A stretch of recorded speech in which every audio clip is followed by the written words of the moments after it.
So today I want to talk about this thing called the RegionBeta Paradox. And it's this idea or a phenomenon that we recover as human beings from more distressing experiences than we do less distressing experiences.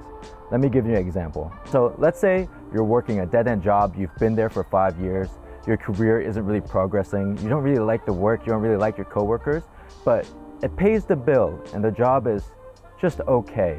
But you stay with it and you stay with it because it's just fine. Your job is fine. And that's what we call the region beta zone. It's not that the job is a problem in of itself, but you don't really like the job. Like, why don't you have an excellent job? Why don't you have a better pay elsewhere? Why don't you go out there and find something that you really are invigorated about and you enjoy and you pursue and it's your passion project? As an architecture student, I had a professor that said I didn't have the pedigree or ideas or skill set to sort of work in any sort of important context. So every no is perfect for me. I thrive off a no. Why do we settle for a lesser thing than we can achieve? And that is the phenomenon of the region beta. It's the idea that this job isn't bad enough for you to want to try to change your life. And that is a huge issue in a lot of our lives. And I think it's the bedding for a lot of regret, especially as we get older, because our time is precious and we only ever get older. We're only ever one step closer to dying. So when you settle for things, that's called the region beta paradox. Warriors who will not hang up the phone until their client either buys or fucking dies! It's the idea that in order for you to make real change in your life and really improve the quality of your happiness and your fulfillment, that the more distressing of an experience you have, the worse the experience that you have, the better your life will overall become. And this is kind of illustrated in a lot of ways, even throughout our relationships, right? It's like a lot of us, we all know that one person that's in a relationship, not because it's an excellent relationship, you might bring your partner up, drive them to new heights, really improve the quality of their life. It's not that. It's just that they stay in the relationship for 2, 3, 4, 5, 6, 7 years. I've seen couples go 30 years just out of convenience and because they're comfortable.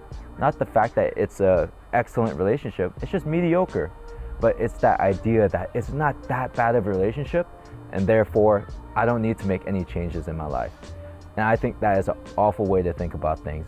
Settling is one of the worst words you can be used to describe your life I've ever experienced or heard of in my life. It's like, you ever meet those people and what they say to you is that, hey, how's your job going? How's life? And it's like, oh, it's okay. It's like, you don't want to be in the it's okay zone of life. You really need to be over here in excellent land. Life is good, man. Or you need to be over here, life is terrible, I need to get to good. It's this zone in between that really drives people towards regret.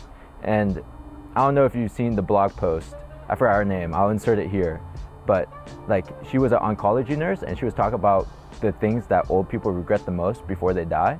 And it's always things like, I wish I've done this, I wish I've done that, I wish I didn't care what people thought about me.